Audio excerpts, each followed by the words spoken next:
So, tonight we're going to look at ways of processing trauma and look at our past emotional experiences and how we've gotten out of them.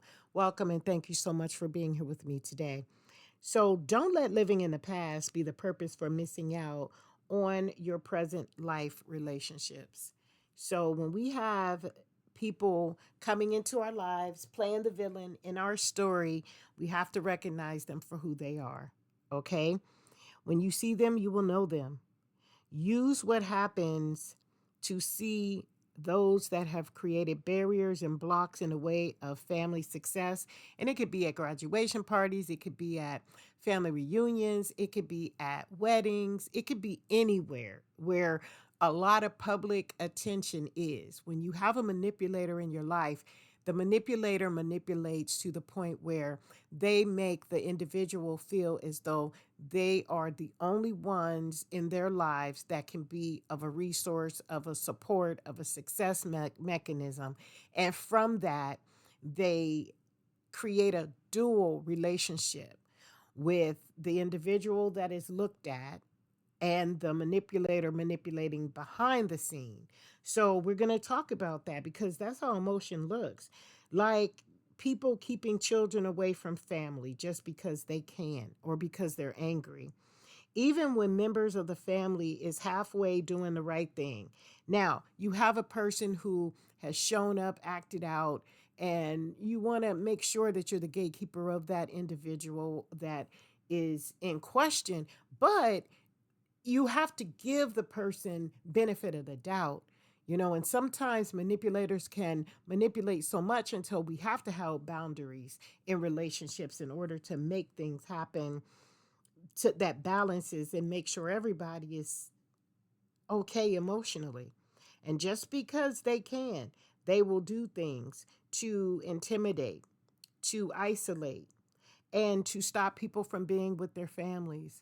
And you see the triggers. You know when the triggers is happening. When people are happy and everything is good, the manipulator is high, in status. They're feeling good about themselves. But the minute that the depression hits, everyone around them tends to shift.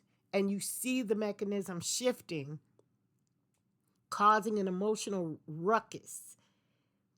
So let them do what they do. You remain emotionally stable and you reach out if you so choose, but it is up to you. Sometimes we got to let them be. Let them be.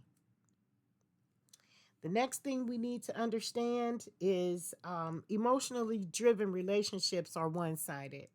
So they have groups of people who are what some manipulators will call brainwashed, but it's not brainwashed if it's true. If it's the truth, then the manipulator is the one who uses the brainwashing mechanism in order to control the narration of how people will be impacted by this individual. So, say for instance, if they're withholding the right of a person who has less power in a relationship, so we can sometimes at most call it the child or the underaged individual. And we look at how they manipulate the gameplay of when they act out, when they become disturbed, when they become depressed, and then they pull that child away like as if they're a pawn piece on a board.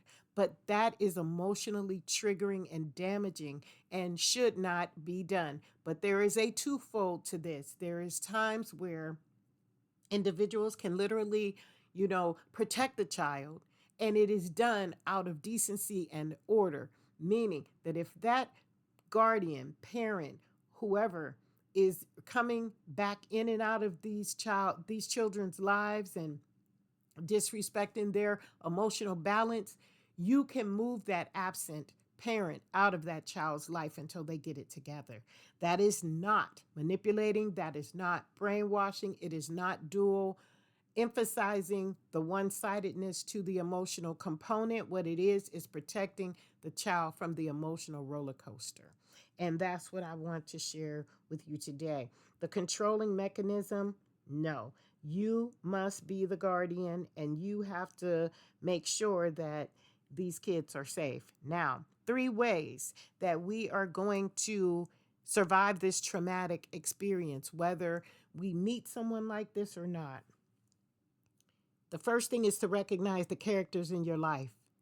When you recognize them, let your higher power lead you to what you're going to do to support the situation in a positive way. And don't be surprised at who plays the villain in your story. The faces will be all too familiar. Let them accuse you of everything that has gone wrong because that sits better for them instead of working on themselves. So it's okay. Those are the 3 ways that we're going to get through this scenario. So let them manipulate, let them play the game because you're going to be the winner because you're going to live happily ever after you leave them be. You may miss out on birthdays, graduations, family uh, parties and all of that, but like Cinderella, you will also live happily ever after, even when you shut the door on what could have been and you open the door to infinite possibilities to new success regarding your emotions.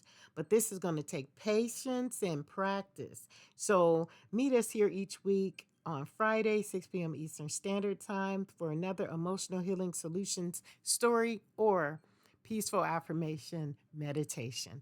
Thank you so much, and we'll see you next time.